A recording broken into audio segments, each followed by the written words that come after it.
Well, hello everybody. Welcome back to G Bear's Off-Grid Ways, a homestead in the desert.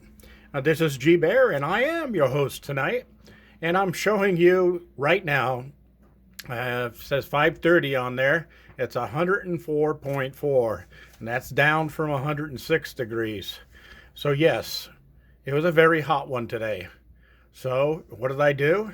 Well, I turned on the air conditioner and I took a nice nap on my bed and had the bedroom cooled down to a comfortable 78 degrees. And I just slept through it. Well, some of it anyway.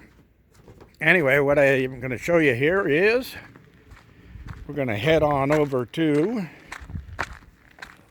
the Love Shack. No, that's a different song.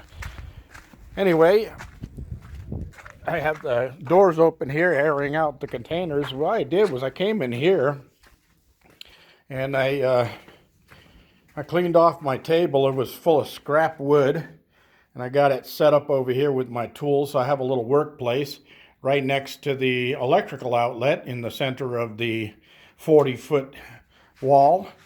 And over here I have a tote that's full of scrap wood. I got a bucket full of scrap wood. I got a bucket full of scrap wood, and I save all of that to burn in my homemade potbelly stove. I'm sure some of you have seen that in past videos in my playlist.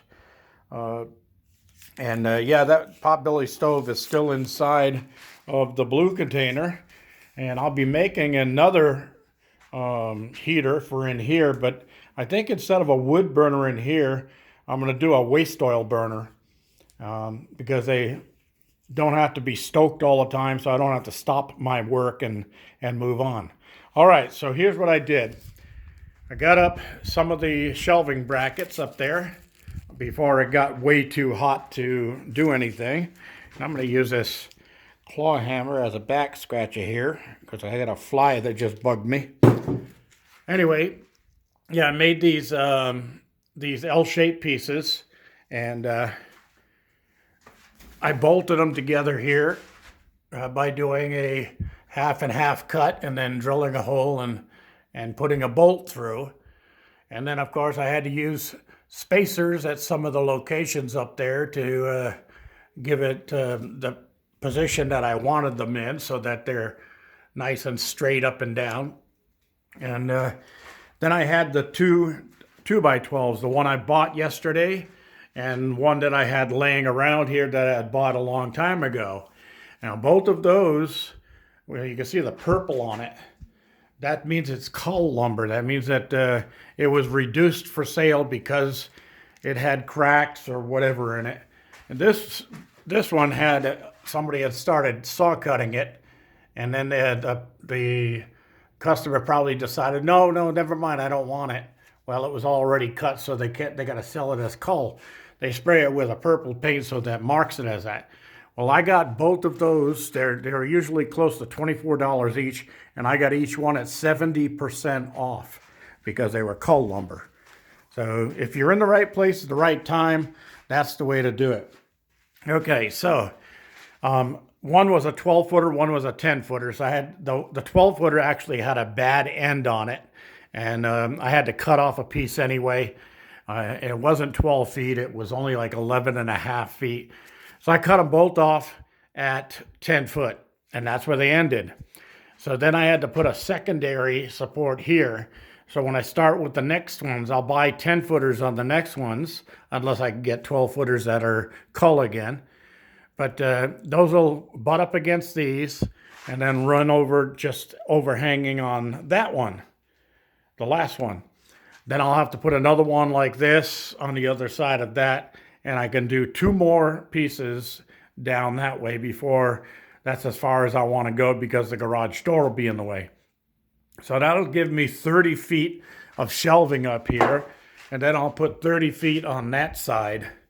And that one I might make a little bit wider. And then, of course, like I said, I put 2x2 right above the sliding doors all the way across, because once I get this both sides up, the bottoms will be level. This one is just about 20 inches high, 22 inches high. And then over on that side, I'll have a full 24 inches high. So that's a lot of storage up there. And I don't want to get it to a point where it just becomes so much clutter I don't know what's up there. But I will put a small shelf over there, which will only be about a 16-inch deep, right above the doors, tying from this one to that one. And then that's where I'll store some of the stuff that I need to just grab and go out the door with.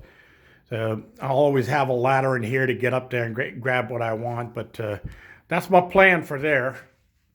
All right, and yeah, as you see, I got my blinds back up there, so I can close the doors and nobody can peek through the glass. Of course, if they do, they're going to be on like 4 different cameras just getting to that point, and then another camera watching them do it. All right, so I have a few extra 2x4s here, and I'll be making a few more supports here. But money's tight right now until next paycheck, and I still got to get roofing on here. So, you know, I'll play it as it goes. I worked inside here because it was so hot today.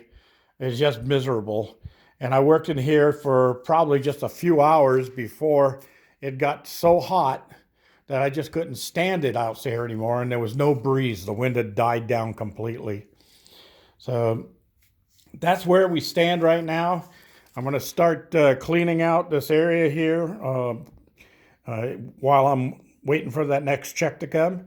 And I'll get some things up on the shelving that I already have. I got 10 foot of shelving over there, so that'll get a lot of stuff up off the floor here.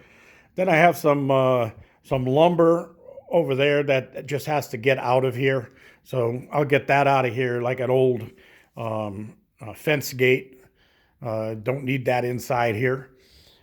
Get all this stuff, the extra stuff that I don't need out of here so that I can move everything over and finish spray painting that wall. Then I'll be ready to put up the shelving on that side.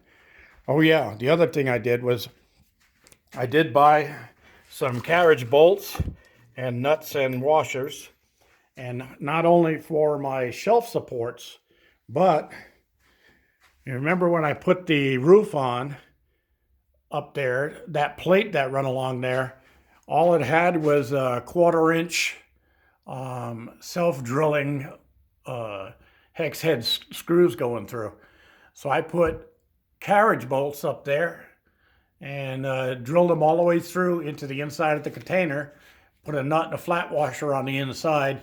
So if there's a big shaker out here like that 7.0 we had recently, or bigger, and it's closer, when these things rock back and forth, I don't have to worry about this dropping down on me because it's bolted right to the container, and it doesn't have just those little self-tapping 1/4 inch screws. And I'm sorry, I keep putting my hand in front of the camera and it blurs.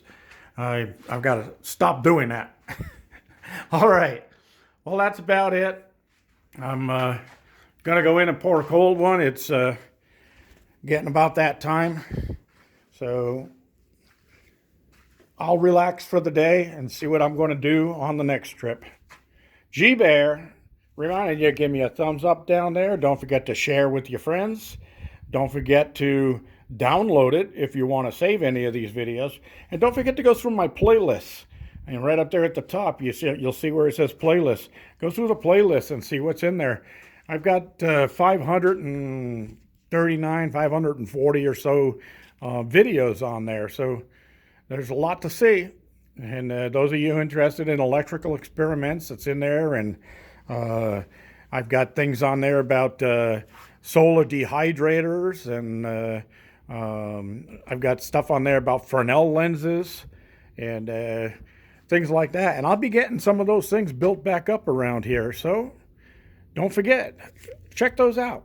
G-Bear, signing off.